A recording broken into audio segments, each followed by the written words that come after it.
ఉన్నటువంటి కృపను బట్టి గడిచినటువంటి వారమునకు నిర్గమాకాండంలో నుండి 16 పాత్రలను పూర్తి చేసుకోవడానికి దేవుడు తన అత్యున్నతమైనటువంటి సహాయాన్ని మనందరి పట్ల కూడా కనుపరిచాడు.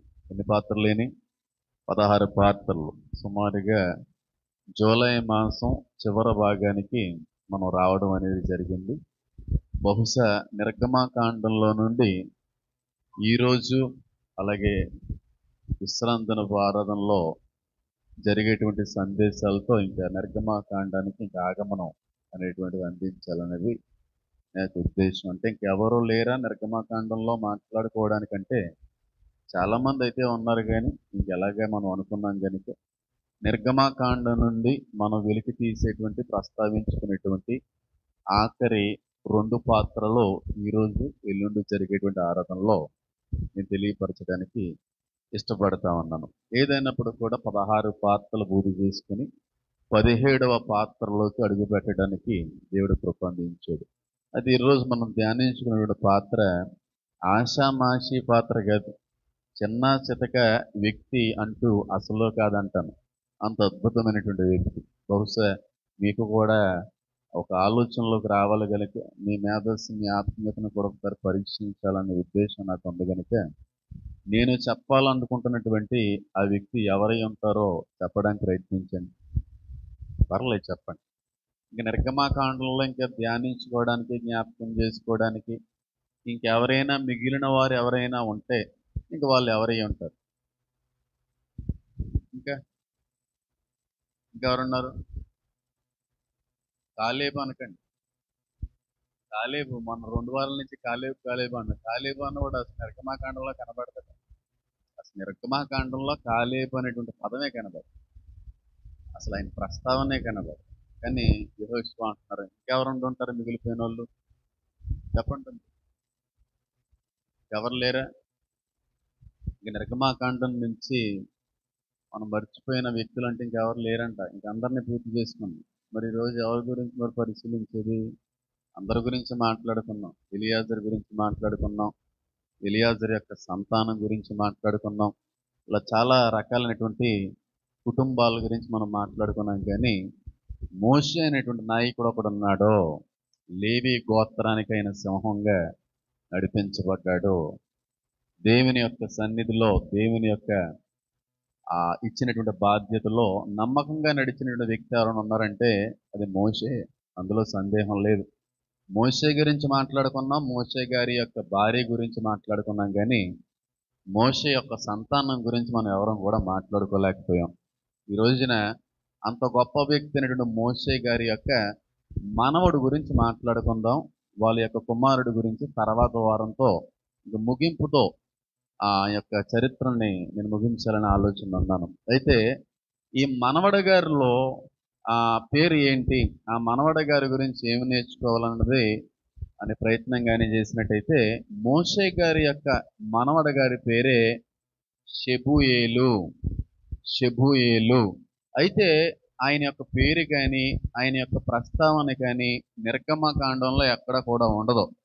మనవడు అంటున్నారు అంటే ఖచ్చితంగా మోషే గారికి కొడుకు ఉండాలి. కొడుకో కూతురో ఉన్నప్పుడే మోషే గారు తాతయ్య గారు అవుతారు.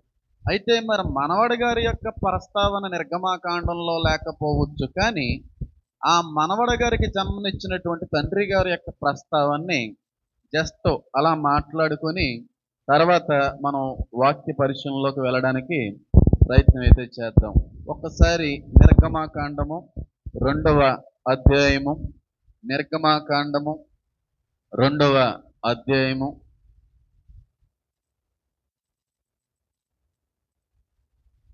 21వ వచనానికని చదివితే చిన్న ప్రస్తావన, తర్వాత వేరే భాగంలోకి వెళ్ళిపోవడానికి ప్రయత్నిద్దాం. చదవండి. మోషే గారు ఎవరిని కన్నారు అనేటువంటి మాట కనబడుతుంది అక్కడ. మోషే ఆ మనుష్యుతో నివసించుటకు సమ్మతించెను. అతడు తన కుమార్తె అయిన సిప్పోరాను మోషేకి ఇచ్చెను. ఆమె యొక్క కుమారుణ్ణి కనినప్పుడు మోషే, నేను అన్య దేశములో పరదేశినై ఉంటుననుకొని వానికి గెర్షోము అనేటువంటి పేరు పెట్టెను. నేను పరదేశంలో ఉన్నాను గనుక నాకు పుట్టినటువంటి కుమారుడి పేరు కూడా పరదేశి అనేటువంటి పేరు పెట్టాడు. గెర్షోము అనగా పరదేశి అని అర్థం, అంతేగాని వేరే అర్థం కాదు. యుఎస్ నుంచి కూడా కాల్ వచ్చింది. పరదేశి అని అర్థం అన్నమాట. అంటే నేను పరదేశంలో ఉన్నాను గనక నా కొడుకు అక్కడ పుట్టాడు గనక ఆ కొడుకు కూడా పరదేశి అనేటువంటి పేరు పెట్టాడు. అయితే పేరు పరదేశి అని ఇక్కడ లేదు, కానీ గెర్షోము అనే మాట రాయబడింది. గెర్షోము అనగా పరదేశి అని అర్థం. ఈ గెర్షోముకు పుట్టినటువంటి వ్యక్తే షెబూయేలు. ఈ షెబూయేలు యొక్క ప్రస్తావన మరి ఎక్కడ మొదలైంది? మోషే గారి యొక్క మనవడంటే చిన్న చితక వ్యక్తి అయి ఉండకూడదు కదా. మోషే గారి మనవడంటే నాకు తెలిసి చాలా ఘనమైనటువంటి పాత్ర దేవుడు ఆ వ్యక్తికి ఇచ్చి ఉండాలి కదా. మరి ఆయన యొక్క ప్రస్తావన ఏ చోట మొదలైంది, ఆయన గురించి మనం ఏమి నేర్చుకోదలిచి ఉన్నాం అనేటువంటి విషయాన్ని కన్నా మనం గమనించినట్టయితే, మొదటి దినవృత్తాంతాల గ్రంథంలో మోషే గారి యొక్క మనవడు గురించినటువంటి ప్రస్తావన చాలా చక్కనైన రీతిలో కనబడతాం. ఈ రోజున ఆయన పేరు ఉన్నటువంటి ఆ విషయాన్ని, ఆ లేఖనాన్ని గమనించుకుని ముందుకు వెళ్ళడానికి ప్రయత్నిద్దాం. మొదటి దినవృత్తాంతముల గ్రంథము 26వ అధ్యాయము 24వ వచనాన్ని కానీ చదివితే ఆయన యొక్క వంశావళి, మోషే గారి యొక్క వంశావళి అంతా కూడా చక్కగా ఆ చోట భద్రపరచడానికి దేవుడు సహాయాన్ని అందించాడు. చదవండి అమ్మ ఎవరైనా త్వరగా. మోషే కుమారుడైన గెర్షోమునకు పుట్టిన షెబూయేలు. చాలు మాట్లాడుకుందాం. మోషే కుమారుడైన గెర్షోముకు పుట్టిన షెబూయేలు. మరి ఇందాక నిర్గమకాండం 2:22లో మోషే గారి కుమారుడి పేరేమనుంది? గెర్షోమే. ఆ గెర్షోమే ఈ గెర్షోం. ఇక్కడ వంశవళి గురించి మాట్లాడుతూ ఉన్నాడు. ఆయన యొక్క కుమారుడికి పుట్టినటువంటి వ్యక్తి పేరే షెబూయేలు. అంటే ఈ షెబూయేలు అనేటువంటి వ్యక్తి మోషే గారికి ఏమవుతారన్నమాట? మనవడు గారు అవుతారు. ఈ మోషే గారి యొక్క మనవడు షెబూయేలు చేసేటువంటి పని ఏంటి అని అంటే తర్వాత భాగంలో కనబడతా ఉంది. బొక్కసము మీద ప్రధానినిగా నియమింపబడెను. బొక్కసము మీద ప్రధానిగా నియమింపబడెను. ఎలియాజరు సంతత వారగు షెబూయేలు సహోదరులు ఎవరనగా వాని కుమారుడైన రెహబ్య. ఇలాగే ఇదంతా కూడా మనకు కనబడతా ఉంది. దాని గురించి మనం మాట్లాడుకోవలసిన అవసరం అయితే లేదు. మోషే గారికి 2 కుమారులు ఉన్నారు. 2 కుమారులు, ఒకలేమో గెర్షోము, ఒకలేమో ఎలియాజరు అని. ఎలియాజరు గురించి మాట్లాడుకోవద్దు, ఎందుకంటే మనకు చాలా టైం పడేస్తుంది కనుక మోషే గారి యొక్క మనవడే షెబూయేలు గురించి మాట్లాడుకోవడానికి ప్రయత్నిద్దాం. అయితే ఈ షెబూయేలు గురించి మాట్లాడుకునేటువంటి దానికంటే కూడా ముందుగా ఆయన నుంచి మనం ఏం నేర్చుకోవచ్చు అంటే, గడిచినటువంటి దినాల్లో ఒక మాట అన్నాం. తాతయ్య గారు ఎంతగా వాడబడ్డారో మనవల్లో అంతకంటే ఎక్కువ వాడబడినట్టుగా పాత నిబంధన కాలానికి సంబంధించిన చరిత్ర అంతా కూడా తెలియపరుస్తూ ఉంది. కొడుకుల కంటే కూడా మనవల్ని ఎక్కువగా వాడుకున్నాడు దేవుడు పాత నిబంధన కాలంలో. మరి అదేంటో నాకు తెలియదు. ఎక్కడ చూసినా సరే, ఏ విషయంలో ప్రస్తావించినా సరే ఆ విషయాలన్నీ మనకు అర్థం అవుతా ఉన్నాయి. అయితే ఇక్కడ మోషే అనేటువంటి వ్యక్తి దేవుని ఇంటిలో నమ్మకమైన వాడు. నా ఇల్లు అంతటిలో కూడా నమ్మకమైన వాడు నా మోషే అని అన్నాడు. ఆ మాట అంటూనే మిరియాముని అహరోను కూడా ఎక్కడ పెట్టాలో అక్కడ పెట్టేశాడు. ఆయన మీద అనడానికి ఎవరు సరిపోతారు? ఆయన పేరు పెట్టే అంత గొప్ప వాళ్ళ మీరు?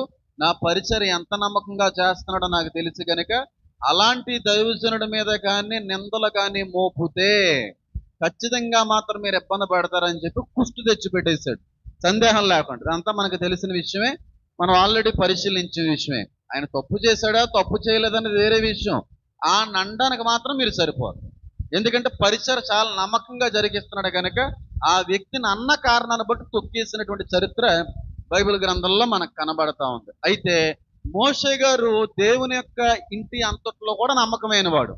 కానీ ఇక్కడ షెబూయేలు మనవడు ఇల్లు అంతట్లో కాదు, ఇశ్రాయేల్ జనాంగం యొక్క ఖజానా మీద చాలా నమ్మకమైనటువంటి వ్యక్తిగా కనబడతా ఉన్నాడు. ఇశ్రాయేల్ యొక్క ధనాగారం మీద, ఇశ్రాయేల్ యొక్క పోగు చేసిన ధనం అంతటి మీద కూడా నమ్మకస్తుడిగా కనబడుతున్నాడు ఈ మనవడు. అంటే మోషే దేవునికి ఎంత నమ్మకంగా పనిచేశాడో తన మనవడైనటువంటి షెబూయేలు కూడా ఇశ్రాయేలు యొక్క ధనం మీద, అక్కడ ఏమనుంది, బొక్కసము అని ఉంది కదా, దాని ఇంగ్లీష్ అర్థం ఏంటంటే ట్రెజర్ అని అర్థం. ట్రెజర్ అని అర్థం అన్నాడు. అంటే మోషే గారు మనవడు గారు యొక్క బాధ్యత ఏంటంటే ట్రెజరర్ అన్నమాట. ఇశ్రాయేల్ యొక్క డబ్బు అంతటి మీద, కానుకలు అంతటి మీద కూడా ఆయన అధికారిగా ఉన్నటువంటి బాధ్యత. ఇంకెంత నమ్మకమైన వాడు ఉంటే అర్థం చేసుకోండి. ట్రెజరర్గా నియమించబడ్డాడంటే ఇంకా ఆ వ్యక్తి ఎంత నమ్మకస్తుడై ఉంటాడు. దొంగలను ఎవరైనా ట్రెజరర్గా నియమిస్తారా? ఒక 5-6 దొంగ కేసులు ఉన్నటువంటి వ్యక్తిని బ్యాంక్ దగ్గర సెక్యూరిటీ గార్డ్గా ఎవరన్నా పెట్టుకుంటారా? ఎందుకు పెట్టుకోరు? ఇన్ని కేసులు ఉన్నవాడు ఈ బ్యాంకుని ఎందుకు దొంగిలించుకుని వెళ్ళిపోవడం అని చెప్పి దొంగతనం కేసులు, దొంగతనం అనుభవాలు, ఆ చెడ్డ లక్షణాలు కలిగి ఉన్న ఏ వ్యక్తిని కూడా డబ్బు మీద అధికారిగా పెట్టరు. అలాంటిది ఇశ్రాయేల్ జనాంగం యొక్క కానుక మీద, డబ్బు మీద, ఖజానా మీద ఆ వ్యక్తికి అధికారిగా ఉన్నాడంటే ఆయన ఎంత గొప్ప నమ్మకస్తుడో అర్థమైపోతుంది. ఆయన ఎంత మంచోడో అర్థమవుతా ఉంది. ఎంత యథార్థవంతుడో, ఎంత ఎలాంటి వాడో ఆయనకి ఇచ్చినటువంటి ఆ బాధ్యత, ఆ పదవిలోనూ మనకు అర్థమవుతా ఉంది. బొక్కసము మీద అధికారి అయి ఉన్నాడు. ఎవరు? షెబూయేలు. అంటే షెబూయేలు యొక్క పదవి ఏంటంటే ట్రెజరరు. ట్రెజర్ అంటే తెలుసు కదా, చాలా చర్చిల్లో ఉంటారు. మన చర్చిల్లో అయితే లేకపోవచ్చు, కానీ చాలా చర్చిల్లో ఈ భాగాలు ఉంటాయి, బాధ్యతలు అనేటువంటివి ఉంటాయి. ప్రెసిడెంట్ అని, ట్రెజరర్ అని, లేకపోతే సెక్రటరీ అని, ఇలాంటివి ఉంటాయి. మనకైతే లేవు. అంటే వాస్తవానికి అలాంటివి ఏం పెట్టాలి అంటే పదవులు ఉన్నాయి, ఎందుకంటే మన గవర్నమెంట్ లైసెన్స్డ్ కనుక మరి వాళ్ళకి మనకి సంఘంలో ఉన్నటువంటి వ్యక్తులు ఏ పాత్రలు పోషిస్తున్నారో అని చూపించడానికి కొంతమందికి పదవులు అయితే ఉన్నాయి, నామకార్థ పదవులు అంతే. అంతేగాని పరిచయలో ప్రత్యేకమైనటువంటి పదవులు అంటే మన పరిచయలో దేవుడు తాతగారి కాలం నుంచి కూడా పెట్టలేదు, ఆ ముందు నుంచి కూడా లేదు. మోషే కాలంలో ఉందంతే, కానీ ఇప్పుడు అవసరం లేదు. నమ్మకమైనటువంటి సేవకుడు ఉంటే చాలు, అన్ని పనులు చూసుకోగలడు.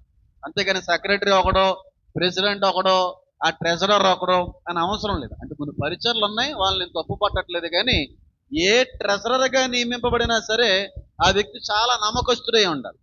లేకపోతే ట్రెజరర్ అనేటువంటి బాధ్యత అనేటువంటిది ఎవరో యేసమ్మ గారి తండ్రి గారు పెద్ద మందిరానికి ట్రెజరర్ ఆయన ఎంత నమ్మకస్తుడు కాకపోతే, ఎంత మంచోడు కాకపోతే, ఎంత నమ్మకంగా దేవుని యొక్క పని చేసేటువంటి వ్యక్తిగా కనబడకపోతే ఆ బాధ్యత ఇచ్చుంటారు.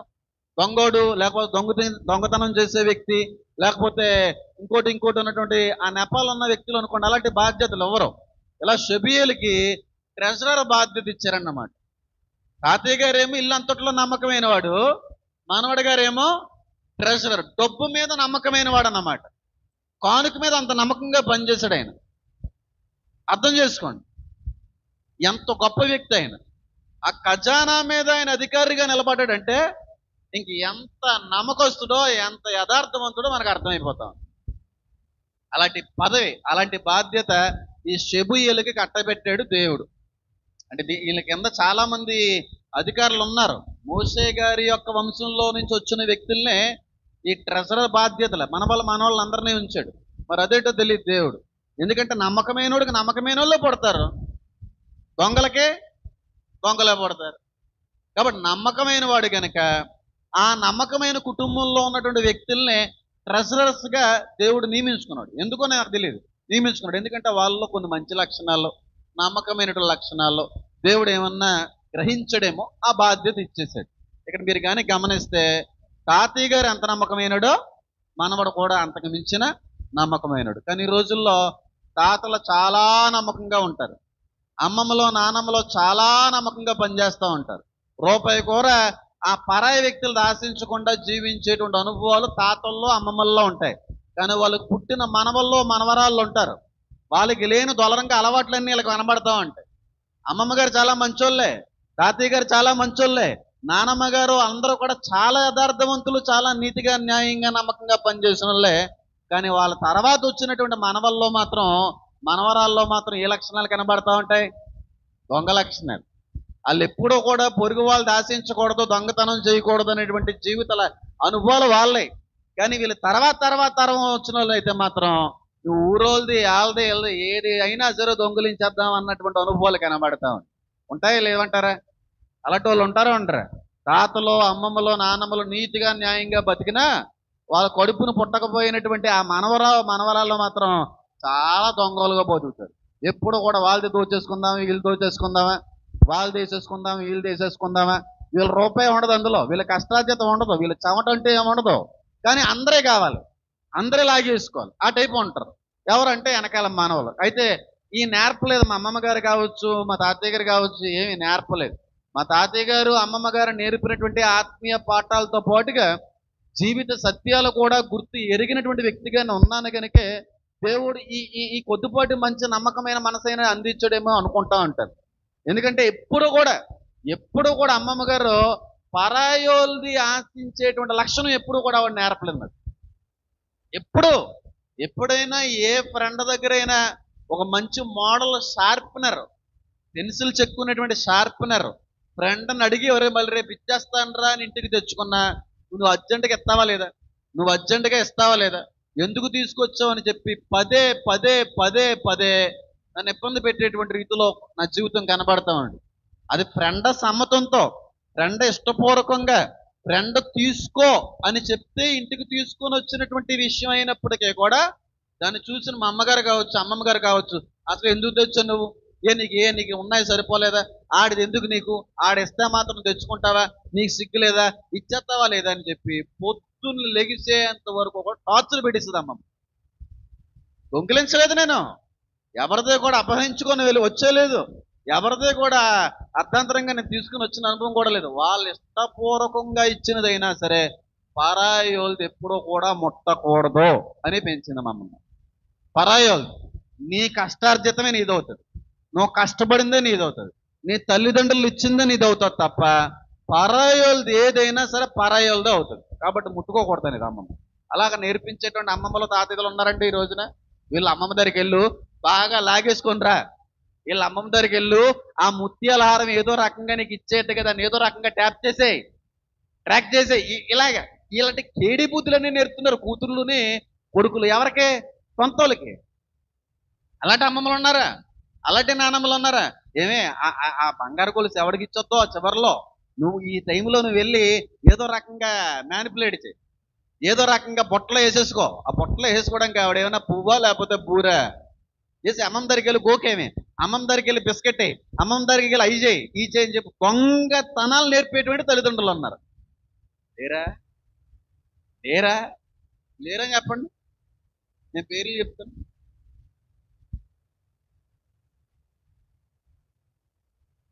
మనవళ్ళకి మనవరాళ్ళకి దొంగతనం నేర్పేటువంటి పూర్వీకులు ఉన్నారండి. అమ్మమ్మని ఎలా పాడేయాలో నాకు బాగా తెలుసు, తాతయ్యని ఎలా పాడేయాలో నాకు బాగా తెలుసు, ఏ మాటలు చెప్తూ పాడతారో బాగా తెలుసు. ఏదో రకంగా మాటల్లో మతలబు చేసి ఏదో రకంగా అది మనం దక్కించేసుకోవాలి, రాయించేసుకోవాలి, ఆ సూత్రాలు, ఆ తాళ్ళు, ఆ జ్యువెలరీ అంతా కూడా లాగేసుకోవాలని చెప్పి సొంత తల్లిదండ్రులే పిల్లలకు దొంగతనాలు నేర్పేటువంటి దరిద్రుల కాలంలో ఉన్నాం మనం. అది దీవించబడతారా? నమ్మకమైన వాడికే దీవెనలు మెండుగా కలుగుతాయి.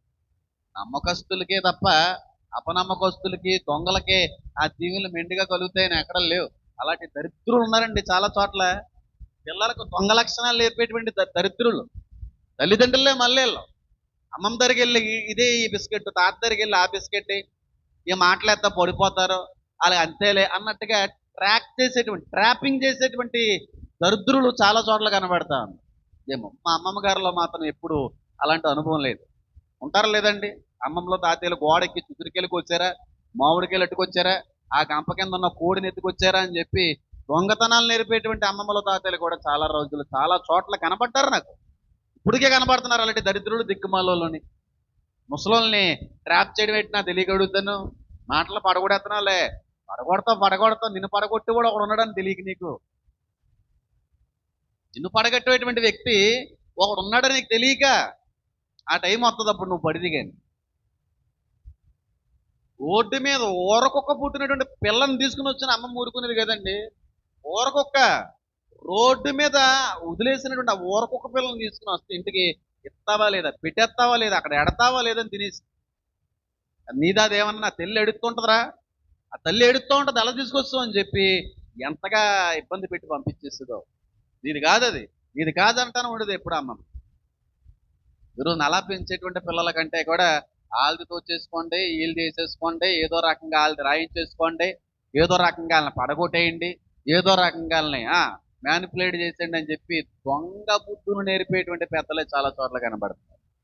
కానీ ఇక్కడ మోషే గారి యొక్క మనవడ గారు చాలా నమ్మకమైన వాడంటే ఇశ్రాయేలు యొక్క ఖజానా మీద ఆయన అధికారిగా ఉన్నాడు. ఉందా లేదా? అధికారం లేదా? బొక్కసం మీద అధికారి ఉన్నాడు. ఒకవేళ ఎందుకో నీకు ఈ మాట ఎందుకు వచ్చిందో తెలియదు, అసలు అనుకోకుండానే వచ్చింది మాట. ఒకవేళ ఇలాంటి దొంగతనాలు ఏమైనా నేర్పేటువంటి తల్లిదండ్రులు అయితే మీ పిల్లల్ని మీరు శాపగ్రస్తులు చేస్తున్నారని గమనించుకోండి.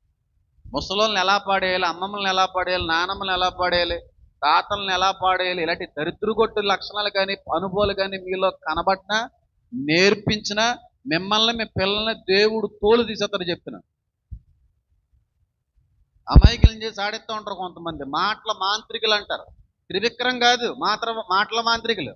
క్రైస్తువుల్లో కూడా మాటల మాంత్రికులు ఉంటారు. ఎంత నీట్గా మాటలతో పడగొడతా ఉంటారో. నిజమైన ప్రేమతో కాదు, ఏదో రకమైనటువంటి స్వలాభిపేక్ష, ఏదో రకమైన అవసరత. నమ్మకస్తులుగా ఉండాలి. అందులో దేవుని పని మీద చేసేటువంటి వ్యక్తులు మరింత నమ్మకంగా ఉండాలి. అవునంటారా కదంటారా? ఉండరండి అలాంటి. ఎలా అంటున్నాను కదా, ఉండరు. ఊరుకో డాడీ, తాతను ఎలా పడగొట్టాలో నాకు తెలుసులే అనే మనవలు లేరు. నువ్వు ఊరుకో అమ్మ, నేను వెళ్తున్నాం కదా, అమ్మమ్మని ఎలా పడగొడతానో చూద్దిగాని అనేటువంటి మనవరాలు లేరా? 3 మంది ఉంటారు. వాళ్ళందరికీ టైం దగ్గర పడింది, 3 ఉందన్నమాట. సరే, ఇప్పుడు ఈ షెబూయేలు అనేటువంటి వ్యక్తి నుంచి మనం ఏమి నేర్చుకోవచ్చు?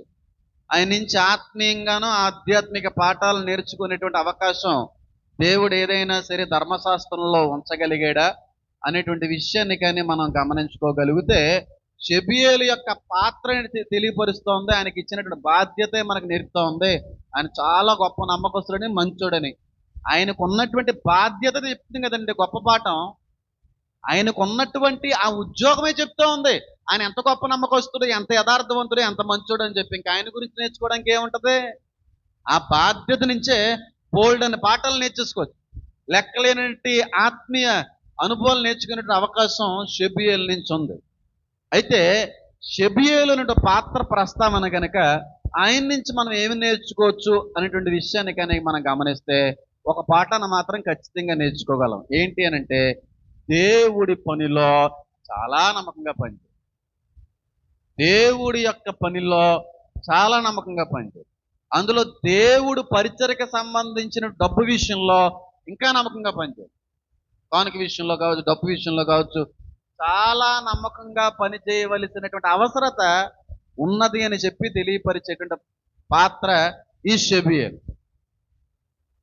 నిజం, దేవుడు పనిలో చాలా నమ్మకంగా ఉండాలండి.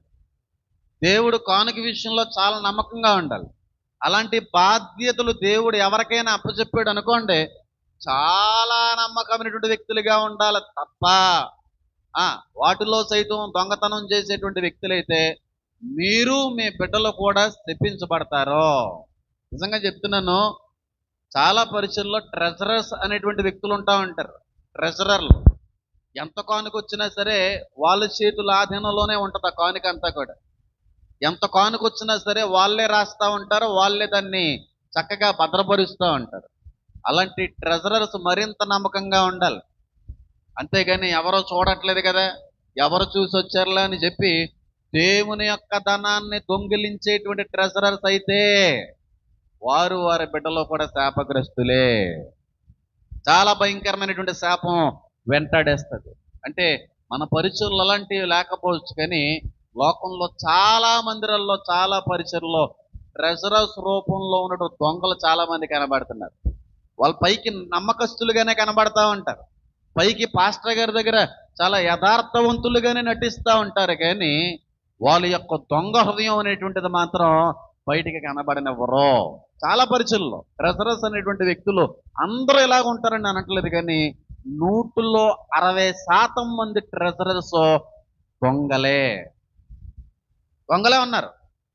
పైకి నమ్మకస్తులు, పైకి నమ్మకమైన వాళ్ళు, పైకి దేవుని డబ్బు అంటే చాలా జాగ్రత్త అండి, చాలా భయం అండి అన్నట్టుగా కనబడుతూ ఉంటారు, వాటిలో సైతం కొంత ధనాన్ని దొంగిలించేటువంటి దొంగలు ఉంటారు. కానీ ఇక్కడ షెబీలు దొంగిలించలేదు. చాలా నమ్మకమైన అధికారిగా ఆయన పనిచేసినట్టుగానే వాక్యం సెలవిస్తూ ఉంది. అలాంటి వారు ఉండరంటారా? తాతయ్య గారి యొక్క పరిచయంలోనే నేను చాలా మంది అపనమ్మకస్తులను, దొంగలను చూశాను. నేను తాతయ్య గారితో తిరుగుతా, తాతయ్య గారి దగ్గర నమ్మకంగా బ్రతుకుతా, తాతయ్య గారి దగ్గర ఉన్నటువంటి కానుకను వాళ్ళు సేకరిస్తూ, నేను లేనటువంటి పాస్టర్ గారు అన్నట్టుగా వాటిని ఏదో ఏదో ఏదో మీకోసం మేలు జరిగిస్తున్నట్టుగా నటిస్తూ ఆ ధనాన్ని కూడా లూటీ చేసినటువంటి దొంగలు మా తాతతో చాలా మంది తిరిగారు. ఆటో డ్రైవర్ల రూపంలో, బ్యాంక్ ఆఫీసర్ల రూపంలో, సంఘ విశ్వాసుల రూపంలో పాస్టర్ గారితోనే తిరుగుతూ, పాస్టర్ గారు ఇచ్చినటువంటి కానుకను నమ్మకంగా సేకరిస్తున్నాం అన్నట్టుగా కనుపరుస్తూ ఆ కానుకను సైతం దొంగిలించిన దొంగలు మా తాతయ్య గారి జీవితంలో లేకపోలేదు. వీళ్ళందరూ కూడా నమ్మకంగానే పనిచేసినట్టు కనబడ్డారు. వీళ్ళందరూ కూడా నమ్మకస్తులుగానే మా తాతయ్య గారి దృష్టిలో నటించడం అనేది జరిగింది. కానీ వాళ్ళు నాకు తెలుసు దొంగలుగానే బ్రతికారు.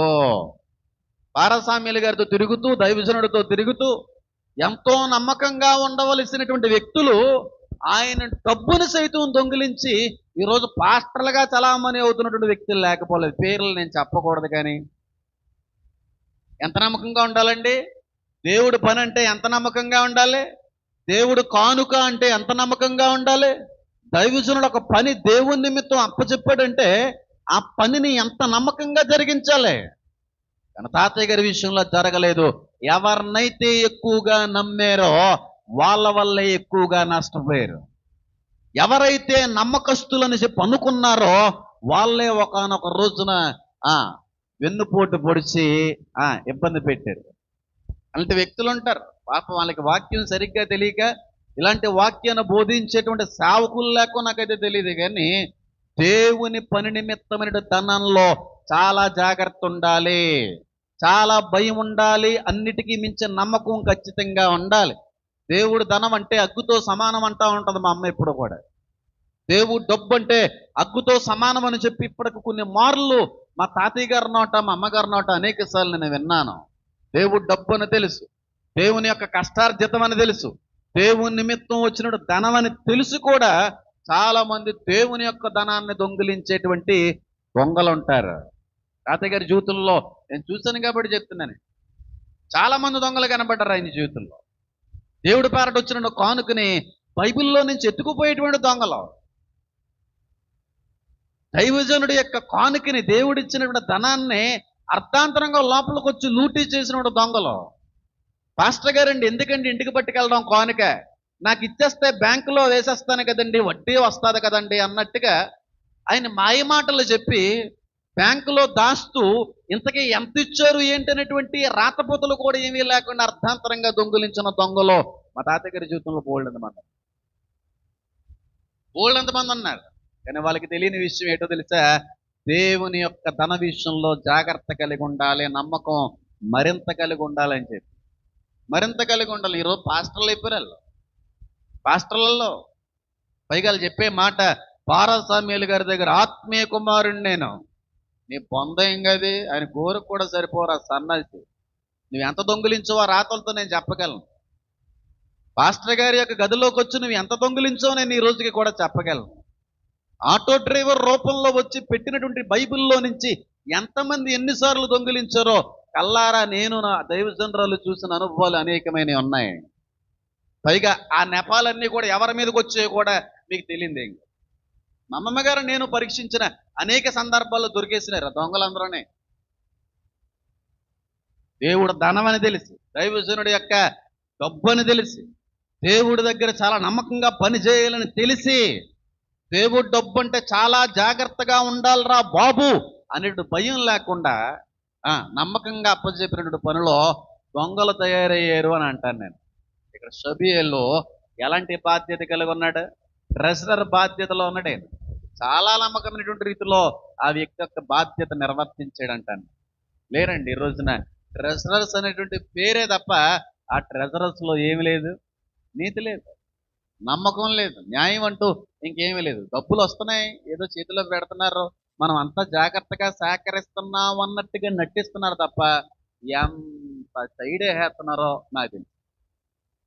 ట్రెజరర్స్ ఎంత డబ్బును సైడ్ వేస్తారో నాకు తెలుసు. అలా కనపడే అంత మంచోళ్ళు అయితే కానీ కాదు. ఎంత సైడ్ వేస్తారంటే అంత సైడ్ వేస్తారు. ఇంక పెద్ద పెద్ద చర్చల్లో అయితే ట్రెజరర్స్ ఇంకా వాళ్ళ పంట పండిందే ఆ పదవి వచ్చిందంటే. నీతిగా ఉన్న వాళ్ళకి, యథార్థంగా ఉన్న వాళ్ళకి, రూపాయి ఆశించకుండా ఉండేటువంటి వ్యక్తులకి, ధనాపేక్ష లేనటువంటి వ్యక్తులకి అలాంటి బాధ్యతలు అప్పచెప్పాలి తప్ప దొంగనా కొడుకులకి అందరికి అప్పచెప్తారేంటి అలాంటి బాధ్యతలు? ఆ బాధ్యతకి ఎవరు సరిపోతారో? డబ్బు పిచ్చి ఉండకూడదు అడికి, పరాయాలది ఆశించకూడదు, ఇరుగు పొరుగు వాళ్ళది ఏది కూడా ఆశించేటువంటి వ్యక్తి అయ్యి ఖచ్చితంగా ఉండకూడదు. అలాంటి వ్యక్తే ఆ బాధ్యతకు సూట్ అవుతాడు. కానీ లోకంలో పరిచయల్లో మందిరాల్లో చూస్తే దొంగలందరూ ట్రెజరర్లే. వాళ్ళు డబ్బులు సేకరిస్తూ ఉంటారు. వాళ్ళు సేకరిస్తూ ఉంటారు డబ్బులు. దొంగ ఎదవలు ఉన్నారు. ట్రెజరర్స్ అనే మాటని ఉపయోగించకూడదు. పరిచర్లో దేవుని కానుకని సేకరించే వ్యక్తుల్లో కూడా దొంగలు ఉన్నారు. ఏ దొంగలు అనుకుంటున్నారు వాళ్ళు? అందులో డబ్బులు తీసేస్తారని అంటలేదు నేను. అంతా సేకరించేది వెళ్ళే. చాలా భయంగా సేకరించాలి, చాలా నమ్మకంగా సేకరించాలి. పైగా అవన్నీ వదిలిపెట్టేసి ఎవరెంత ఇచ్చారో బాగా గుర్తు పెట్టుకునే సేకరణ. ఇదో దొంగ బుద్ధి. నీకు సేకరించేటువంటి ధన్యత దేవుడు అందించాడా? దేవుడి యొక్క ధనాన్ని నీ చేతుల్లో ఉంచేటువంటి మహా గొప్ప భాగ్యాన్ని దేవుడు నీకు అనుగ్రహించాడా? ఎందుకు? నువ్వు చాలా నమ్మకస్తుడు అని, నమ్మకస్తురాలు అని, చాలా యథార్థత దేవుడు నీలో గమనించాడు గనక ఎవరికీ లేనటువంటి బాధ్యత నీకు ఇచ్చినప్పుడు ఎంత నమ్మకంగా ఉండాలి? ఆ నమ్మకంగా ఉండకపోగా ఎవరెంత ఇచ్చారో మళ్ళీ 100 మంది చెప్తూ ఉంటారు. ఇక పలానా వాళ్ళు 5,000 ఇచ్చారండి, పలానా వాళ్ళు 1000 రూపాయలు ఇచ్చారండి, పలానా వాళ్ళు 100 రూపాయలు ఇచ్చారు. ఎంత నమ్మకస్తుడు కాకపోతే బాధ్యత దేవుడు నీకు ఇచ్చుంటాడు? అది నీకు గుర్తెరిగావా? ఈ రోజున ఆ కానుకని దేవుడు మాత్రమే చూడాలనేటువంటి విషయాన్ని ఎరిగి కూడా చాలాసార్లు దొంగవలే ఆ లెక్కలలో నలుగురిలో పంచుకుంటున్న వ్యక్తి అయితే నువ్వు దొంగవే. దొంగవే. సేకరించేటువంటి వ్యక్తి దొంగలు. డబ్బులు తీసే దొంగలు ఒక రకం. డబ్బులు తీయకుండా దొంగలగా అన్నిటినీ కూడా పరిశీలించి నలుగురు చెప్పే దొంగ అస్సలు సూట్ అవరండి. డబ్బు పిచ్చున్న వాళ్ళు, దరిద్రులు, ఈ దొంగోళ్ళు, నీతి నమ్మకం లేని వాళ్ళు అసలు దేవుడు డబ్బును చేతిలో పెట్టుకోవడానికి సరిపోరు. అసలు సరిపోరు. ఎవరన్నా ఉద్దేశించి నేను అనట్లేదు కానీ సరిపోరు అంతే వాళ్ళు. కానీ ఈ రోజున బోల్డ్ అని చర్చలు ఇయే బాగుపోతాం. చాలా నమ్మకం అనుకుంటా ఉంటారు. ఆడ ఎంతమంది చెప్పినాడో, వాళ్ళు అప్పించారు, వీళ్ళంతారని చెప్పారని చెప్పి ఎంతమంది దగ్గర బాగుతున్నాడో. అలాంటి మనుషులు నమ్మచ్చు కానీ దేవుడు ఏం చేయడు. నమ్మడం అలాగే చాలా నమ్మకంగా ఉండాలి. ట్రెజరర్స్ అనేటువంటి వ్యక్తి పడిపోతూ ఉంటారు. కరెంటు బిల్లు తీయడానికి వస్తూ ఉంటాడు ఒక ఆయన. కరెంటు బిల్లు తీయడానికి వచ్చేటువంటి వ్యక్తి సంవత్సరానికి ఒకసారి వాళ్ళ పండగ నిమిత్తం, సంక్రాంతి పండగ నిమిత్తం ఏమంటారు దాన్ని? మామూలు కూడా కదా, ఏంటి పండగ మామూలు అంటారా? పండగకి ఏదైనా ఇవ్వండి, ఇవ్వకూడదండి. నేను ఈ పండగ నేనెందుకు ఇస్తానంటే మాకు ఒక పండుగ ఉంది, క్రిస్మస్ కావాలంటే అప్పుడు ఇస్తానంటే మేము అంత ఒక మంచి అయినాయి. ఆ ఇచ్చినప్పుడు ఒకటే అంటే సార్ దేవుడు డబ్బు అని జాగ్రత్తగా వినియోగించాలి. ఏమో ఒకవేళ ఆ వ్యసనాలు ఏమన్నా ఉంటే ఆ వ్యసనాల కొరకు నేను ఇచ్చినటువంటి దేవుడు ధనం కానీ ఉపయోగిస్తే నన్ను లెక్కడుతాడు దేవుడు. మున్సిపాలిటీ వాళ్ళు వచ్చి క్లీన్ చేస్తూ ఉంటారు. రోడ్ల దగ్గర అయితే కాలువలు అయితే ఇస్తూ ఉంటారు.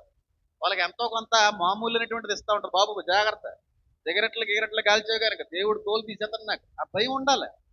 అంతేగాని దేనికన్నా ఉపయోగించేటువంటి వ్యక్తులు ట్రెజరర్స్ పనికి పనిచేయరండి.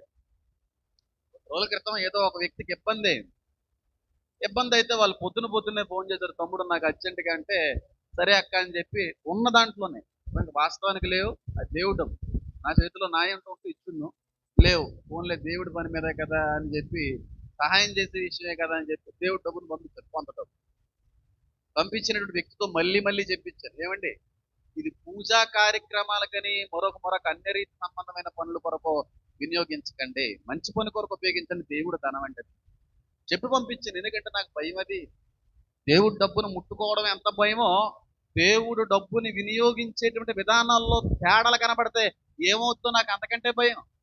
ఎందుకంటే తాతయ్య గారు నాకు ఎప్పుడు డబ్బులు ఇచ్చేవారు కదా, నిజం చెప్తాను. అమ్మమ్మ గారు నాకు ఇచ్చేవారు తప్ప తాతయ్య గారు నాకు ప్రత్యేకంగా డబ్బులు ఇవ్వడం చాలా తక్కువ. చాలా చాలా చాలా తక్కువ. భారత పాస్టర్ కాబట్టి, తాత పాస్టర్ కాబట్టి అనేవారు. అస్సలే కాదు, నిజం కదా, అస్సలే కాదు. చాలా రేర్. ఆయన ఇచ్చినవి నాకు స్వహస్తాలు ఇచ్చిన 3 సార్లు ఉన్నాయి.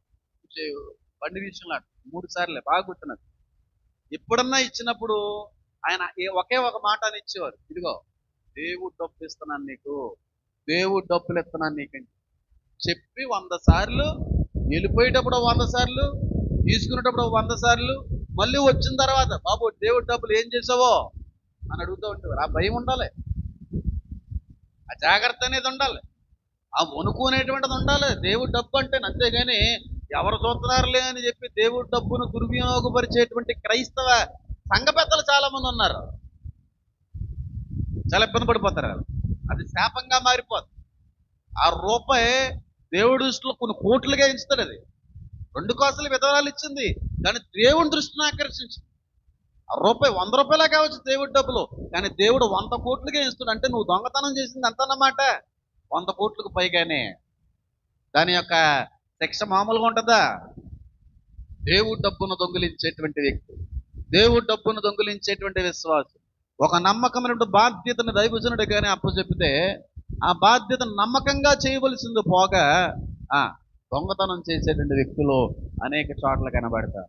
ఎవరు ఇచ్చారు, ఏదో కానుక ఇచ్చినప్పుడు నమ్మకంగా ఆ దేవుని కానుకలు పెట్టుకోను దైవజనుడు చేతికి ఇచ్చేపోగా అందులో సగం దొబ్బేస్తుంటారు. దేవుడి పేరట నాకు ఎందుకు ఇవ్వాలనిపిస్తుందో, 1000 రూపాయలు ఎవరంటే వద్దొద్దు అమ్మమ్మ వద్దొద్దు, మేము మొన్న ఇచ్చిన 500 అని చెప్పని స్పీడ్ 500 వేసి 500 ఇస్తాను.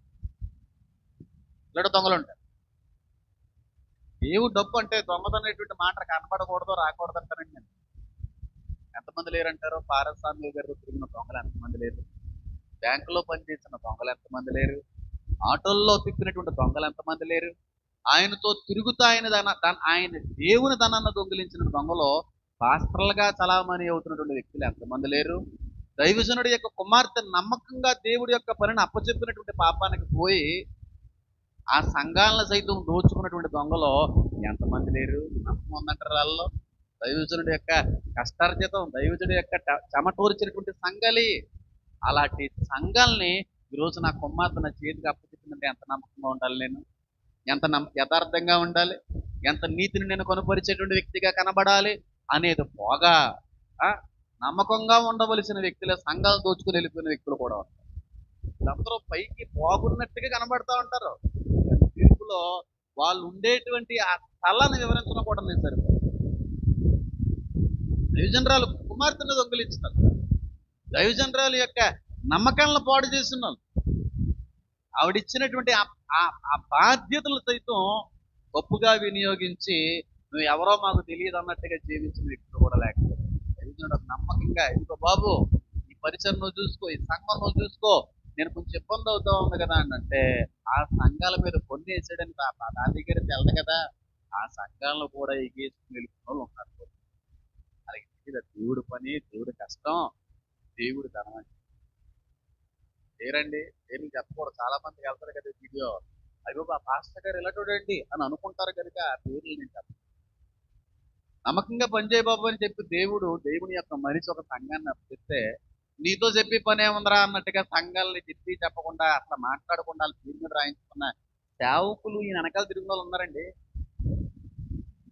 అలా చెప్పలేదు, ఫోన్లే పాస్టర్ గారు సరిపోయి కూతురు ఉంది కదా అక్క అని పిలుస్తావు కదా, ప్రేమతో సొంత అక్క కంటే కూడా ఎక్కువ నువ్వు అన్నట్టుగా మాట్లాడతావు కదా. ఎప్పుడన్నా చెప్పావు మీ అక్కకు నువ్వు, తండ్రి గారు నాకు అప్ప చెప్పారు అక్క ఆ రోజున పరిచర్ని నమ్మకంగా చేశాను ఇదిగో అనేది కాకపోగా వాళ్ళ పేరు మీద ఆ స్థలాన్ని రాయించి కూడా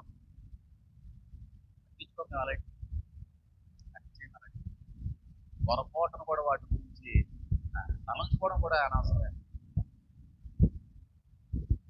విజయ దైవజనులు ముక్కు మొహం తెలియనటువంటి వ్యక్తిని 2 సంఘాల మీద అధికారిగా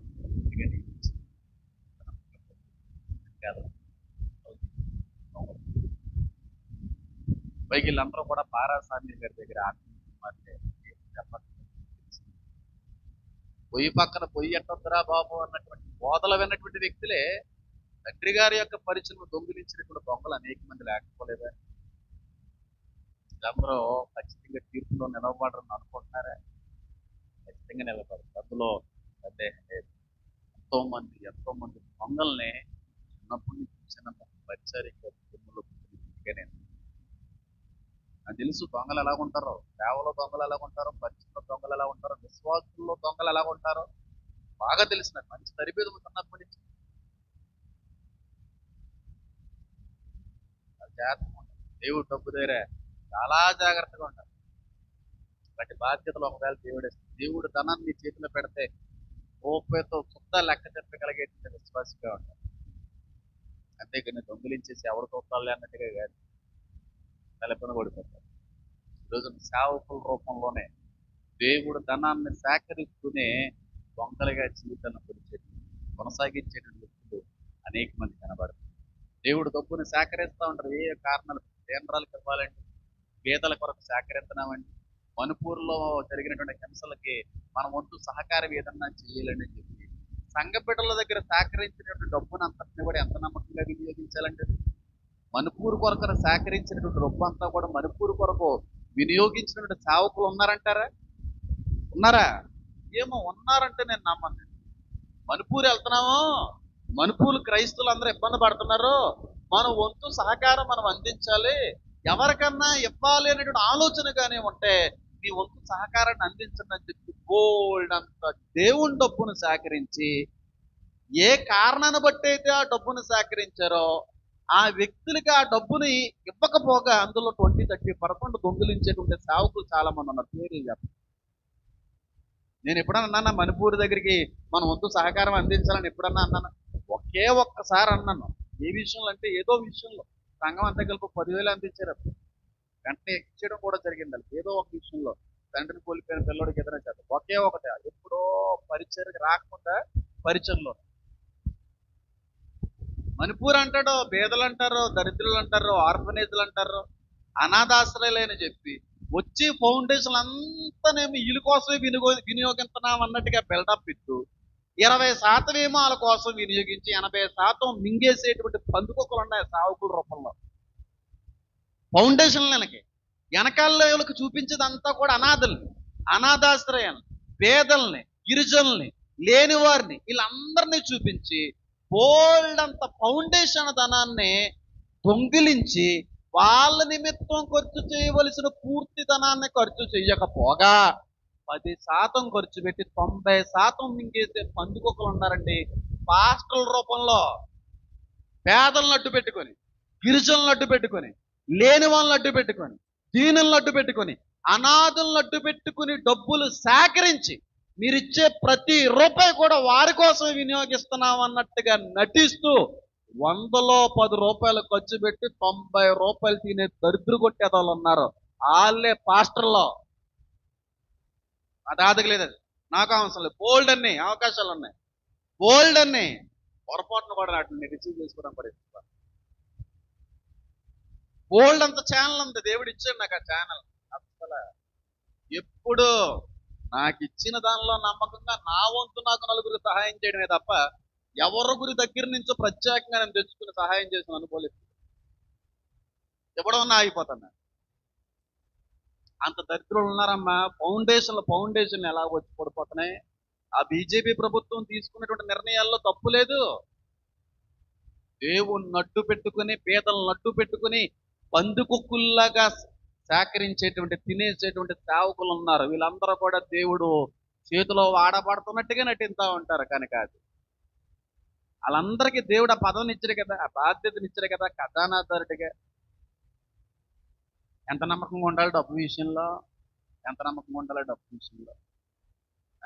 అదే ఎక్కడో మణిపూర్లో ఏదో జరిగిందంట, నేను అక్కడికి వెళ్తున్నాను కాబట్టి మీ వంతు సహకారం చెయ్యండి. ఒకవేళ మీకు చెయ్యాలనే ప్రేరేపణ కానీ దేవుడు అందిస్తే, మీ హృదయంలో కానీ ఆలోచన పుట్టినట్టయితే, ఇదిగో ఈ నెంబర్ కనబడుతుంది చూడండి, ఆ నెంబర్కి గూగుల్ పే, ఫోన్పే, పేటిఎం అన్నీ చేయండి. ఒకవేళ కానీ అవి మీకు లేకపోతే బ్యాంక్ ఐడి కూడా ఇచ్చారు. ఫోన్లే తీసుకున్నాం, సేకరించో, లేని వాళ్ళకి ఇవ్వాలన్న ఆలోచన మంచిదే. మరి ఆ దేవుడి డబ్బుని నిజంగానే వాళ్ళ కోసం ఉపయోగిస్తున్నావా? నిజంగా 100కి 100 రూపాయల కోసం వినియోగిస్తున్నావా? 90 తినేస్తున్నావరా దరిద్రుడా? ఆ డబ్బులన్నీ హాస్పిటల్ కట్టేసాం, అవి చేసేస్తాం అని బిల్డప్లు ఇవన్నీ. చూపించదేమో అక్కడ 1000 మంది చూపిస్తుంటా ఉంటారు, 100 మంది చేసి 900 మంది తింటారు. అన్నిటికీ లెక్క అడగడు దేవుడు. దేవుడు డబ్బు విషయంలో చాలా జాగ్రత్తగా ఉండాలి. సంతోషమ్మ గారు యొక్క వీడియో పెట్టిన ఒకసారి గుర్తుందో లేదో, ఆ ఆ వీడియో కొంచెం వైరల్ అయింది. వైరల్ అయిన తర్వాత చాలా మంది హృదయాలు చలించి, అయ్యో ఎంతో కొంత సహాయాన్ని అందించాలి, ఏదో విధంగా కుప్పులు విప్పాలి అనే ఆలోచనతో సంఘంలో ఉన్నటువంటి ఇద్దరు ముగ్గురు, రాగంపేటలో పట్నం గారు కావచ్చు, లేకపోతే ఇక్కడ ఒకళ్ళిద్దరు నాకు చేతికిచ్చి మిగతా నా డబ్బులతో నేను ఇవ్వడం అనేది నాకు ఒక ఆనవాయితీగా అలవాటుగా మారింది. ఆ వీడియో చూసిన యూట్యూబ్ వీక్షకులు కూడా కొంతమంది నాకు ప్రత్యేకంగా ఫోన్ చేయడం జరిగింది. ఎక్కడ ఉంటారు బ్రదర్ వాళ్ళు, ఏం చేస్తూ ఉంటారు, ఎవరన్నా ఉన్నారా, అన్ని ఇన్ఫర్మేషన్ తెలుసు, కొంత గొప్ప వేస్తున్నాం బాబు నాకు, మీకు ఎవరన్నా బంధువులు ఉంటారు, మీకు ఎవరన్నా ఈ చుట్టుపక్కల ఎవరన్నా తెలిసిన వాళ్ళు ఉంటారు, వాళ్ళతో పంపించేయండి తప్ప నా చేతికి మాత్రమే అవ్వకుండా ఏం అనుకోకుండా.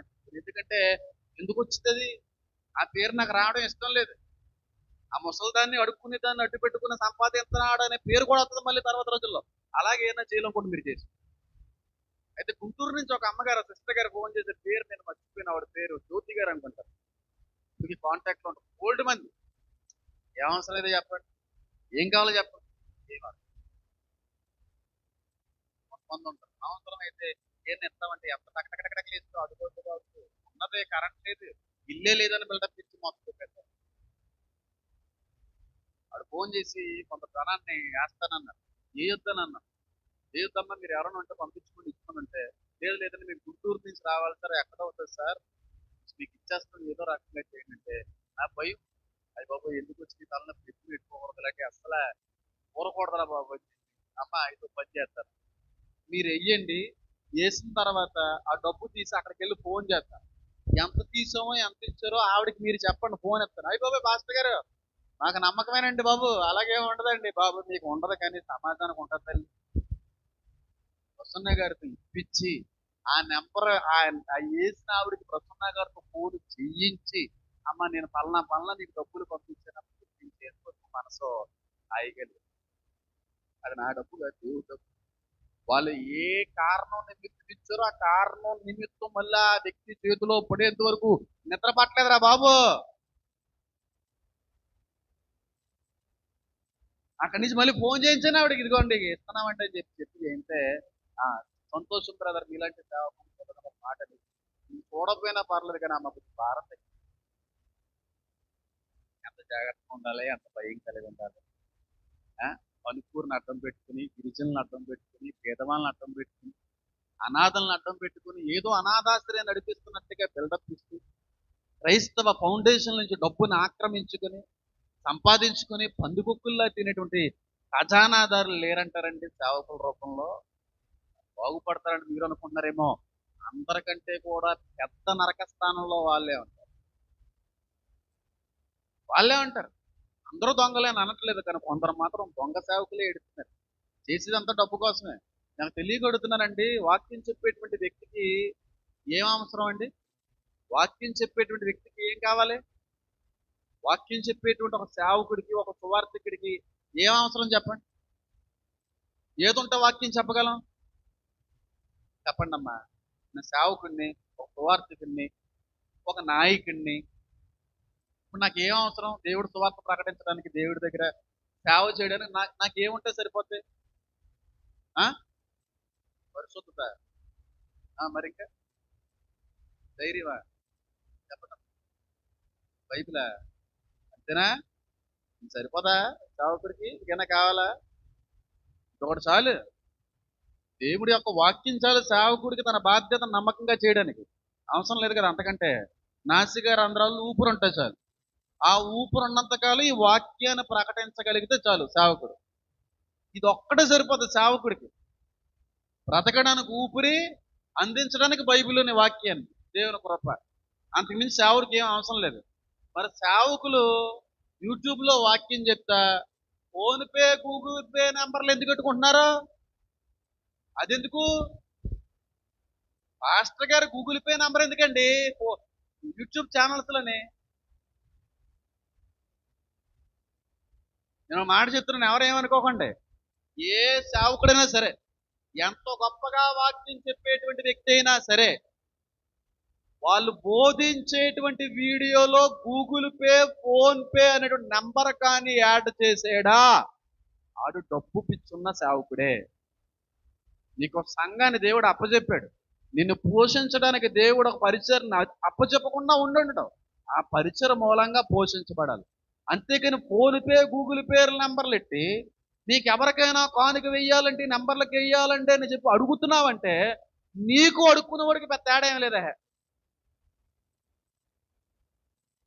అసలు నేను మళ్ళీ చెప్తున్నాను, యూట్యూబ్లో ఏ క్రైస్తవ నాయకుడి ఛానల్లో అయినా గూగుల్ పే, ఫోన్ పే, బ్యాంకులకు సంబంధించినటువంటి అకౌంట్ డీటెయిల్స్ పెట్టాడా, ఆ డబ్బు పిచ్చోడే. అలాంటి దరిద్రులకు అసలు సహకరించకండి. ప్రతి సేవకుడికి పోషించే సంఘాన్ని చిన్నదో పెద్దదో దేవుడు ఇస్తాడు. నిజంగా నీకు ఇవ్వాలనిపించినప్పుడు, ఎవరికైనా ప్రేరేపించి ఇవ్వాలనిపించినప్పుడు మన పూర్వీకుల దగ్గరికి ఎంతమంది నడిపించబడలేదు? పూర్వీకుల యొక్క సేవకుల దగ్గరికి ఎంతమంది ఎన్ని కిలోమీటర్లు నడిచి వచ్చి ఇచ్చిన రోజులు అనుభవాలు లేవు? అక్కడ కార్లు లేవు, బండ్లు లేవు. ఇవ్వాలనుకుంటే ఎంత దూరం నుంచి అన్నా వచ్చేస్తాడు, నడిపిస్తాడు దేవుడు. దోచుకుంటున్నారు ఈ ఫోన్ పేలు, గూగుల్ పేలు అని చెప్పి. బ్యాంక్ డీటెయిల్స్ ఏమో యాడ్ చేయడం అని అవసరం అండి. అన్నీ మనకి వాక్యాన్ని అందించవలసిన వ్యక్తులు డబ్బు కోసం అకౌంట్ డీటెయిల్స్ యాడ్ చేసేటువంటి వ్యక్తిగా మన దాంట్లో ఉండదు. అసలు పొరపాటును కూడా పెట్టాం. కొంతమంది ఉన్నారు తెలుగు సేవకుల్లో కూడా పెట్టరాలు, నాకు నచ్చారు వాళ్ళు ఒకళ్ళిద్దరు. గూగుల్ పే, నా phone pay Google pay number ఒకటి ఉంటుంది 3003. అది ఓన్లీ వాగ్దానాల మీద ఉంటుంది. ప్రేయర్ రిక్వెస్ట్, గోల్డ్ రిక్వెస్ట్లు వస్తూ ఉంటాయి. ఇప్పుడు అది గూగుల్ పే నెంబర్ ఉండడాన్ని బట్టి నాకు నచ్చక మళ్ళీ నెంబర్ మార్చేస్తున్నాను. 83282 అది పెడుతుంటాను, మార్చేస్తా ఉంటాను. నాకు ఇష్టం లేదు అలా పెట్టడం. ఆ ప్రేయర్ రిక్వెస్ట్ కోసం ఆ నెంబర్ పెట్టడం కూడా నాకు ఇష్టం. వాక్యం చెప్తున్నప్పుడు ఆ వీడియో మీద పరిశుద్ధాత్మ కనబడాలి తప్ప బ్యాంక్ డీటెయిల్స్ కాదు, గూగుల్ పే నెంబర్లు కాదు. గూగుల్ పేలు, ఫోన్ పేలు కనబడుతున్నాయి అంటే నువ్వు ఎంత వంకర జాతికి సంబంధించిన సేవకుడు అక్కడ అర్థమైపోతుంది. ఏ వ్యక్తి అయినా ఎంత గొప్పగా వాక్యం చెప్పినా, ఆడు వాక్యం చెప్తున్నప్పుడు వీడియో మీద మాత్రం ఈ ఫోన్ పేలు, బ్యాంకులకు సంబంధించిన నెంబర్లు పడ్డాయా, ఆడు దొంగడు అన్నారు. దొంగోడే. అలాంటి పెదవులకి సహకరించకండి, ప్రోత్సహించండి. సంఘ హృదయ ప్రేరేపణ కలిగి దేవుడి ద్వారాగా దేవుడు ఒక వ్యక్తిని వాడుకొని ఇప్పించాలనుకుంటే ఇంటికి వచ్చిస్తాడు. అది గోల్డ్ విషయాల్లో అలాంటివి జరిగినాయి. నా జీవితంలో గోల్డ్ జరిగింది. ఎక్కడెక్కడి నుంచి వచ్చి నా చేతికి అందించినటువంటి అనుభవాలు గోల్డ్ మంది ఉన్నారు. వాళ్ళకి ఇవ్వాలనుకుంటే వచ్చేస్తారు. అంతేగాని అడుక్కుని ఓడికి తేడా ఏమి లేనట్టుగా డబ్బులు తింటేయండి, డబ్బులు తింటేయండి. వాటి ముందు ఒక డైలాగ్ వదిలేస్తాడు. వాక్యం అయిపోయిన తర్వాత సహకరించాలనుకున్న వ్యక్తులు ఎవరైనా ఉంటే ఈ నెంబర్కి మీ ముందు సహకారం చెప్పొకటి లేదంటే ఆ చెప్ప ప్లేసు బైబిల్ ఎట్టుకుని అడుక్కుంటున్నాం. అదే తేడా. అడుక్కుని వాడికి పాస్టర్కి తేడా ఏంటంటే, అడుక్కుని వాడి చేతిలో చెప్పుకుంటుంది, పాస్టర్ గారి చేతిలో బైబిల్ ఉంటుంది. అడుక్కునే సేవకులను అంటున్నాను. డబ్బు కోసం సేవ చేసే దరిద్రుల గురించి అంటున్నాను. వాళ్ళు వర్తెళ్ళరు, వాళ్ళు అసలు దేవుని రాజ్యానికే వెళ్ళరాల్లో డబ్బు కోసం చేసే సేవకులు వాళ్ళు. ఓ పక్కన ఉద్యోగం చేసేస్తానంటాడు వీడు, ఓ పక్కన సేవ చేసేస్తామంటాడు. నా సిలువెత్తుకుని నడమన్నాడు, అన్నిటిని నువ్వు వదిలేసి నడమన్నాడే. ఓ పక్కన ఉద్యోగం, ఓ పక్కన సేవ. ఎక్కడుంది అది? ఎక్కడ జరిగింది అది? ఎలిషా చేశాడా? ఎత్తులు నరికేశాడు, ముక్క ముక్కలుగా చేశాడు. మళ్ళీ నా మనసు మారి ఎక్కడ మళ్ళీ నేను పాడి పంటల వ్యవహారంలోకి ఎత్తేస్తాను నరికి ఆ పన్నుకులు వెళ్ళాడు. పేతురు వదిలేయలేదా? చేపలు పట్టేటువంటి జాలరగా ఆ పని వదులుకోలేదా? మరి పౌలు గారు డేరాలు కొట్టాడు కదండి. డేరాల కోసం, ఆ భోజనం కోసం, అదేని దేవుడు డబ్బు కోసం మొత్తం దేవుడు వచ్చి పేరట వచ్చినంత పాటు దేవుడు కొరకు. ఆయన అనుభవం వేరు నాకులాగా. అంతేకాని ఓ పక్కన సేవ చేస్తాడంట, ఓ పక్కన ఉద్యోగం చేస్తాడు, ఓ పక్కన ఏమో వ్యాపారం చేస్తా ఉంటాడంట, ఇదేమో సైడ్ మనీ అంట. దొంగలండి వీళ్ళందరూ. 0 నుంచి స్టార్ట్ అవ్వాలి సేవ అంటే. ఏమీ లేకుండా స్టార్ట్ అవ్వాలి. వెనకాల ఏదో ఉంచుకొని స్టార్ట్ చేయడం కాదు సేవ అంటే. నేను అలాగే స్టార్ట్ చేశాను. పూర్తిగా ఆయన మీద ఆధారపడేవాడే దేవుడికి కావాలి. అంతేగాని ఉద్యోగం మీద ఆధారపడుతూ, ఆ దేవుడి సేవ మీద ఆధారపడుతూ, వ్యాపారం మీద ఆధారపడుతూ, అలాగే దేవుని మీద ఆధారపడుతూ, ఇవన్నీ కూడా నంగనాచి తిరుగుతాడు. ఉక్కుపాడతాడు అలాంటి ఉన్నాళ్ళు. ఒకటి పేరు చెప్పను, ఒకసారి మీటింగ్ కూడా పిలిచిన వ్యక్తి ఎప్పుడు నుంచి చెప్తున్నాడో వదిలేద్దాం, రిజైన్ చేసేద్దాం అనుకున్నాను నేను డ్యూటీకి అంటున్నాడు. రిజైన్ చేస్తలేదు, పైగా సేవ చేస్తా ఉంటాడు. డ్యూటీ చేస్తా ఉంటాను, రాత్రి సువార్త ప్రకటిస్తున్నాను అన్నాడు. ఏ డ్యూటీని ఎందుకు వదిలేకపోతున్నావు? ఏ దేవుడు పోషిస్తున్నాడు అనేటువంటి విషయాన్ని గమనించుకోలేదు నువ్వు? ఆ మళ్ళీ గవర్నమెంట్ జాబ్ ఎక్కడ పోద్దని చెప్పి ఇంకా ఆలోచిస్తున్నాడు. అలాంటి వాళ్ళు ఉన్నారండి. వాళ్ళు పైకి అయితే మాత్రం వాక్యం బాగా చెప్తారు, లోపల మాత్రం అంతా ధనాపేక్షే, అంతా డబ్బు పిచ్చే. 199 మంది దేవుని పేరు అడ్డు పెట్టుకుని సంపాదించిందంతా కూడా వాళ్ళ యొక్క ఉపభోగాల్లో వెలగించుకోవడానికి. దేవుడు డబ్బు అంటే ఏముండాలి? మనకి భయం ఉండాలి, జాగ్రత్తగా ఉండాలి, నమ్మకం కలిగి ఉండాలి. ఒకవేళ సేకరించేటువంటి పాత్రగా ఒకవేళ దేవుడు నిన్నలబెట్టిన సేవలో, పరిచర్లో దేవుడు డబ్బుని అలా సేకరించేటువంటి పాత్రగా, వినియోగించేటువంటి పాత్రగా, ఖర్చు పెట్టేటువంటి పాత్రగా దేవుడు ఒకవేళ నీకా బాధ్యతను కానీ అప్పచెప్పి అలా చేస్తున్నాడు. ఏమో మా తాతయ్య గారు నాకు ఆ జాగ్రత్త నేర్పారు, ఆ భయాన్ని నేర్పారే అన్నాడు. డబ్బు, దేవుడు డబ్బు, దేవుడు డబ్బులు కిర్రంగడలకి ఎంత బాగుంటుంది, ఎంత ఉంటాను డబ్బులు దేవుడి డబ్బులు జాగ్రత్త, దేవుడి డబ్బులు జాగ్రత్త. 100 రూపాయలు ఏ బ్యాలెన్స్ ఉండిపోయి అంట, తెచ్చేవాళ్ళు కదా ఈ సన్నాసి ఇవ్వలేదు, ఇంటి దగ్గర పెట్టాడు, తర్వాత అవసరం అవుతుంది కదా అని చెప్పి తప్పు ఏం లేదు. దేవుడి డబ్బులు రచ్చరిగి తెచ్చేది ఉంటారండి. జాగ్రత్త ఉండాలి. అయ్యి బాబోయ్, మందసాన్ని తెచ్చుకుని పెట్టుకున్నప్పుడు ఎంతమంది చేశారో జనాల్లో అంటే కూడా పవర్ఫుల్ వనకాలి. అది మన దగ్గర ఉండడానికి, పట్టుకోవడానికి వణికేయాలి, అడలెత్తిపోవాలి. అయ్యి బాబోయ్, దేవుని డబ్బుని ఇంకా నేను ఇవ్వలేదు దేవుడికి ఇవ్వవలసిన భాగాన్ని ఇంకనో కూడా దాచుతున్నానే, దేవుడికి ఇవ్వవలసినటువంటి ఆ కానుకని ఇంకనా కూడా నా సొంత ఖర్చుల కొరకు వినియోగిస్తున్నానే. అయ్యి బాబోయ్, దేవుడి డబ్బులు వాడేస్తున్నాను నేను, నా అవసరాల కొరకు దేవుడి డబ్బులు వినియోగించేస్తున్నాను నేను, నాకు ఏదో అవసరం వచ్చిందని చెప్పి దేవుడి కోసం తీసిన డబ్బుని నా అవసరాలు చూసుకుంటున్నాను నేను. భయం ఉండాలి. దేవుడి కోసం తీసావు కదా, ఆ భాగం దేవుడిదే, మళ్ళీ అందులో నీ చెయ్యి ఎట్టకూడదు. ఇంక నువ్వు దేవుడి కోసం వంతునటువంటి తీయడం అనేది ఒక అలవాటుగా మార్చుకున్నారు కదా దేవుడిది. ఇంకా దేవుడిది ఇంకా ముట్టడానికే వీల్లేదు అంటే మళ్ళీ వేసేస్తానండి. అంటే దొంగతనం చేసి మళ్ళీ ఇటేస్తాను కాదు, దొంగతనం కాదని నేను అర్థం.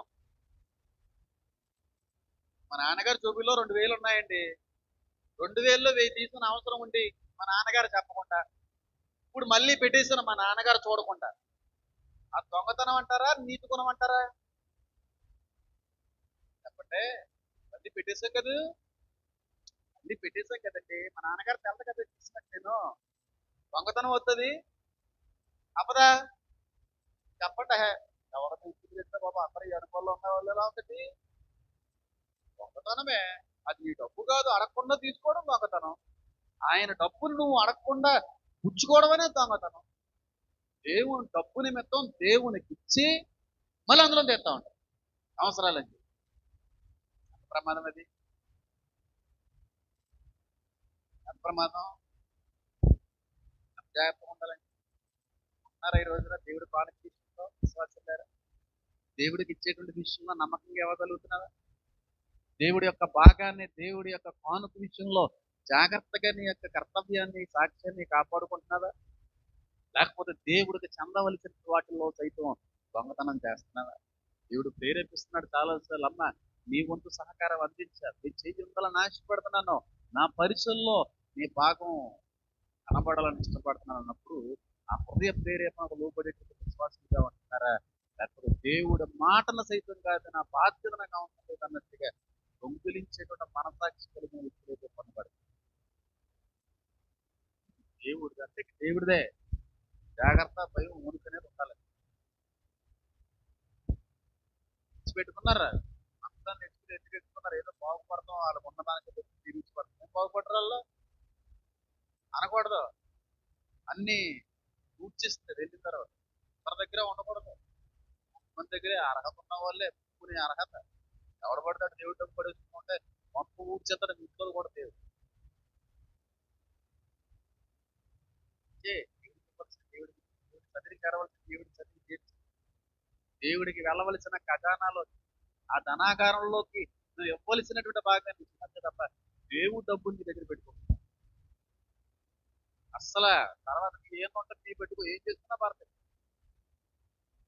అంతేగాని ఆయనకి ఇవ్వవలసిన దాన్ని ఆయన చెంతకి ఆయన సన్నిధికి చేర్చకుండా ఇంకా దాచుకునేది ఎక్కువైతే నువ్వు పొందవు. శిబుయేలు ఖజానా మీద ఏమై ఉన్నాడు? అధికారి అన్నాడు. ఒక్క సొమ్ము మీద అధికారి ఉన్నవాడు శిబుయేలు. అది నమ్మకం, అలా నమ్మకం వచ్చింది పాపం నమ్మకం. మోషేకి మనవలందరూ కూడా దాని మీద ఖజానాదారులే, వీళ్ళందరూ పోయిన అధికారి. ఈరోజు నా నమ్మకం అనేది ఎవరి దగ్గరికి వెళ్ళిపోతుంటే సేవకుల్లో కనబడదు. దేవుడు డబ్బులు సేకరించున్నారు, దేవుడి నిమిత్తం కానుకలు పొందుకుంటున్నారు, కానీ భయం లేనటువంటి విధంగానే ఖర్చు పెడుతున్నారు. అసలు భయం లేదు, ఇష్టానుసారమైన రీతిలో జీవించాడు. దేవుడు జీవించాడు. మనం ఎలా ఉండకపోతే అలా ఉండమంటే ఒక సేవకులు అవసరం ఏంటంటే ఇప్పుడు ₹1,00,000 టీ షర్ట్ అవసరం ఏంటంటే అబ్రహాం జీవించిన దేవుడు మమ్మల్ని జీవించి ఖర్చు పెట్టి తప్పు లేదు. దేవుడి నిమిత్తం నువ్వు పోషించబడుతున్నావు, దేవుడు ఇచ్చేసి నీకు మిగిలింది ఏదన్నా ఉంటుందో ఖర్చు పెట్టు. అంతేగాని దేవుడి దాంట్లో ఖర్చు పెట్టి నీ సుఖభోగాలు నీ వ్యవహారాలు వేసుకుని వస్తామంటే పోల్ చేయాలి. దేవుడిది అంతేది. అంతేగాని దేవుడికి ఇచ్చిన దాంట్లో అసలు కొంతమంది చావుకుల దశభాగం అది నేను తీసి దశభాగం కోలిగేట్ కంపెనీ కూడా తీసుకోడేమో, ఇంకెవడ తీడు చావు, ఎవడ తీడినా తెలుసు. చేస్తే మాత్రం ఆడు ధన్యుడే పరలోకం. దశభాగాలు ఎవరు చెప్తున్నారంటే సేవకులని. దశభాగాలు అడిగే సేవకులే తప్ప దశభాగం తీసే సేవకులు ఉన్నారా? ఆ తీసినటువంటి దశభాగాన్ని దేవుని పని నిమిత్తం వినియోగించే సేవకులు ఉన్నారా? లేరు. దొంగతనం అందులో. దశభాగాలు కావాలి విశ్వాసుల నుంచి. దేవుడు పెట్టినటువంటి క్రమం అని చెప్పి బోధించేటువంటి సేవకుల్లో దేవుడు నిమిత్తం వచ్చే కానుక విషయంలో దశభాగం తీయలేనుకుంది దొంగలుగా కనబడతారు. దొంగలుగానే కనబడుతున్నారు. కాటిగా తీసుకోరు, ఎంత చక్కటి శ్రేష్టమైన భాగాన్ని తీసుకోరో, ఎంత ఉన్నతమైనటువంటి ఉత్తమమైనటువంటి భాగాన్ని తీసి దేవుడి కొరకు వినియోగించేవాడు. దైవజనులు అంటా ఉండేవారు, వచ్చినంతా కూడా దేవుని పేరట రోజు రోజుకి ఆ దశభాగం పెంచుకుంటూ పోతా ఉన్నాం. అది పరిస్థితి.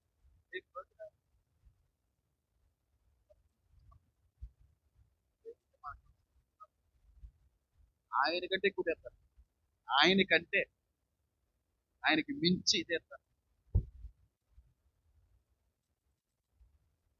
అట్లా వచ్చిన ప్రతి రూపాయి కూడా ఆయన కొరకు వినియోగించాలనే సిద్ధాంతంతో వచ్చిన వాళ్ళు తెలియదు.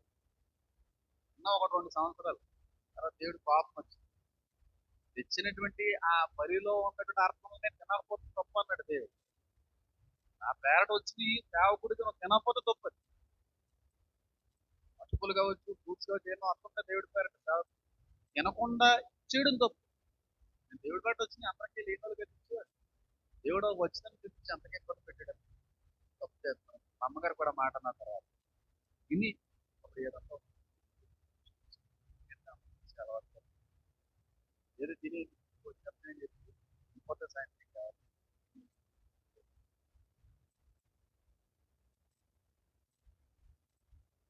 నమ్మకం లేదు, నమ్మకం లేదు, అంటే ట్రెజరర్స్ అసలు వీళ్ళు నమ్మకస్తులు ఒక్క మీద ఏమన్నారు అధికారి తాత నమ్మకంలో నమ్మకమైన వాడైతే మనవడు ఇస్రాయల్ యొక్క ట్రెజరర్ ధనాకారం మీద నమ్మకంగా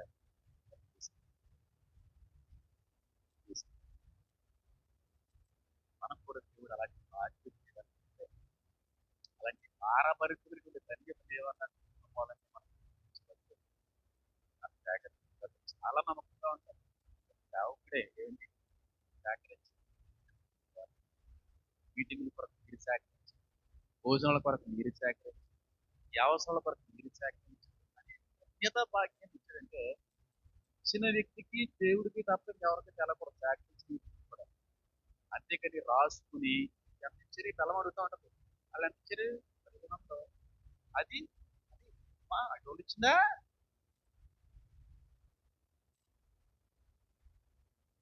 కింద చదువు ఏడు అరిపోయాడు రెండు సరే ఎంత ఉంది దానికి ఎంత పాప ఇల్లు ఎడతామంటే ఎంత పాప గుర్తుదానివే బాబు కృష్ణమంత్రులు అంటారు. నేను మాట్లాడు ముగ్గురు అడుగుతూ ఉంటుంది చాలా కొంతమంది ముగ్గులు బాయలు అడుగుతూ ఉంటుంది. ఏమే ఎంతకే ఆవిడ అమ్మాయి ఎక్కడ చేస్తూ ఉంటుంది ఇదే ఈవిడ 300 ఇచ్చిందండి.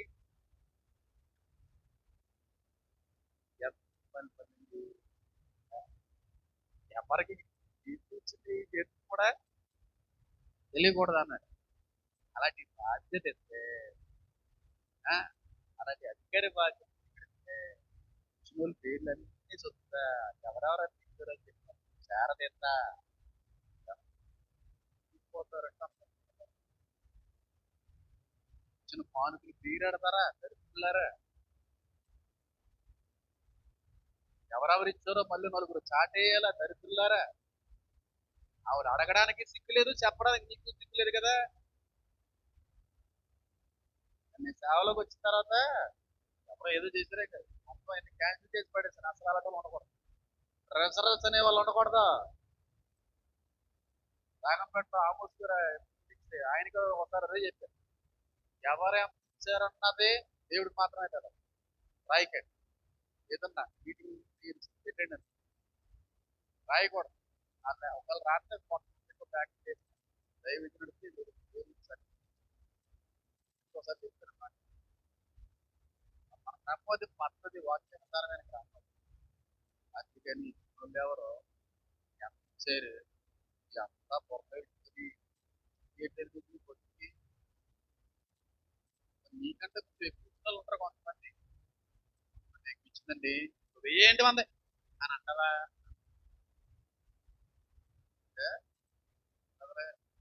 5,000 ఇచ్చిన 3,000 అని రాయి.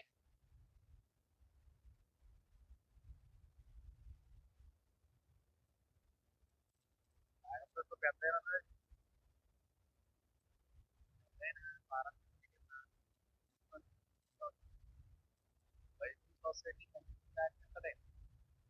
కానీ ఆయన మాత్రం ఆయన కూడా ఏంటంటే 50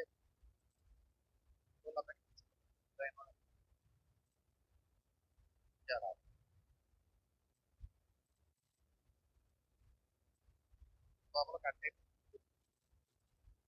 సొసైటీ కొరకు సేకరించి ఎక్కినే అందరూ ఎంత 220 ఇస్తారు 50 ఇస్తారు కదా.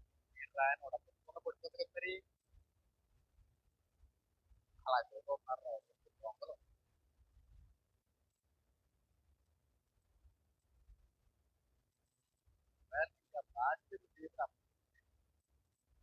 ఒకవేళ దేవుడు డబ్బు మీద నీకు అధికారిగా ఉండే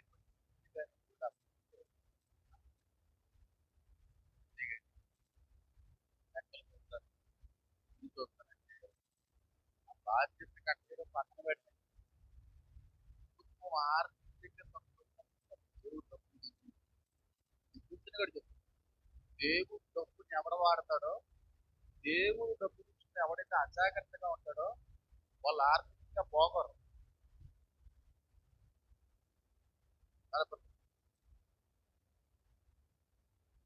వచ్చిన అలా రెక్కలో దూరిపోతున్నాడు అనుకోండి ఆ టైం ఉంటుంది.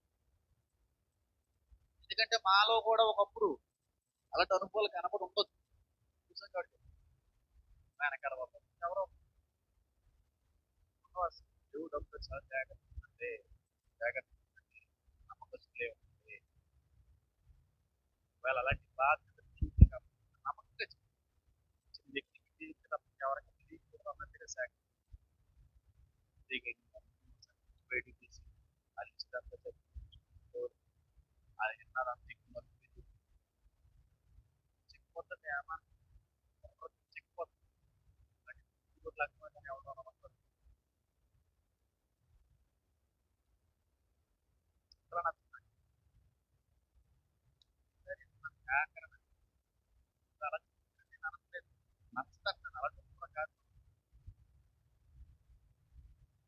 చెప్తా ఉంటారు పక్కన డబ్బు కలెక్ట్ చేస్తున్నా కదా.